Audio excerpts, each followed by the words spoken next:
Today, we're diving into something that's both a secret weapon and a huge gamble for entrepreneurs. It's called a pre-incorporation contract, and it's all about grabbing an opportunity before your company is even, a real thing. So, just imagine this for a second. You're about to launch your dream company. You're still sorting out the paperwork, but then, bam, the perfect deal lands in your lap. It could be anything, a key client, some essential equipment, or an amazing office space. But you have to act now, or you'll lose it. So what do you do? To really get how this works, let's create a little story about a founder. We'll call him John. He's got this great idea for a business called Home Solutions Pty Ltd, and he's right in the middle of this exact dilemma. Okay, so John finds this office space. It's not just good, it's perfect. The rent is way below market rate, the location is amazing, it's everything. But the landlord's giving him an ultimatum. Sign today or it's gone. Here's the catch. Home Solutions isn't a registered company yet. Legally, it's not a person, so it can't sign a contract. This is a classic startup nightmare. So how on earth does John get out of this jam? Well, he finds out there's a special legal tool designed for this exact kind of high-pressure situation.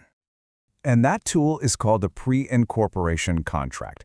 It sounds a bit formal, but here's the simple version. It's a contract that a founder, like John, can sign for a company that doesn't exist yet. He's basically stepping up and making a promise on behalf of his future business. Now, this isn't some casual handshake deal. The law has two golden rules here, and they are non-negotiable. First, the contract absolutely has to be in writing. No verbal agreements allowed. And second, whoever signs it has to make it crystal clear they're not signing for themselves, but for a company that's going to be formed down the road.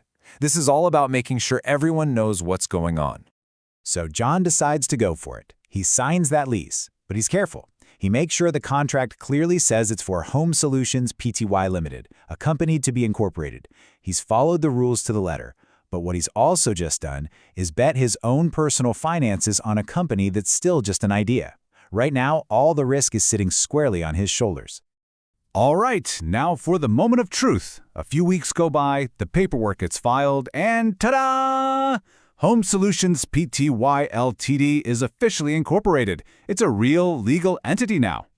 But what about that lease John signed? It's just kind of sitting there, in limbo. The brand new company, with its brand new board of directors, now has to make its first and possibly most important decision. The company has to decide if it's going to ratify the contract. That's a fancy legal word that just means to adopt it or accept it as your own. The company has to officially say, you know that contract John signed for us? We want it. We'll take it over from here. And this one decision sends John's story down two completely different roads. This is where you really see the huge risk he took when he put his name on that paper. Let's look at how this could play out. So, on the one hand, you've got the best case scenario. The company ratifies the contract, poof, Home Solutions takes over the whole lease, rights, responsibilities, everything. John is totally off the hook, no longer personally liable, and the company gets its dream office. Awesome. But what if the company rejects it? Maybe they found a better office, or their plans changed.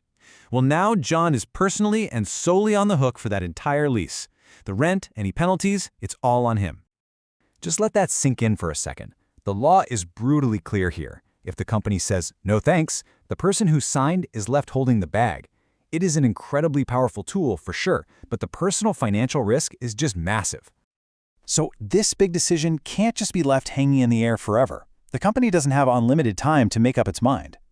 The law is actually super specific about the deadline.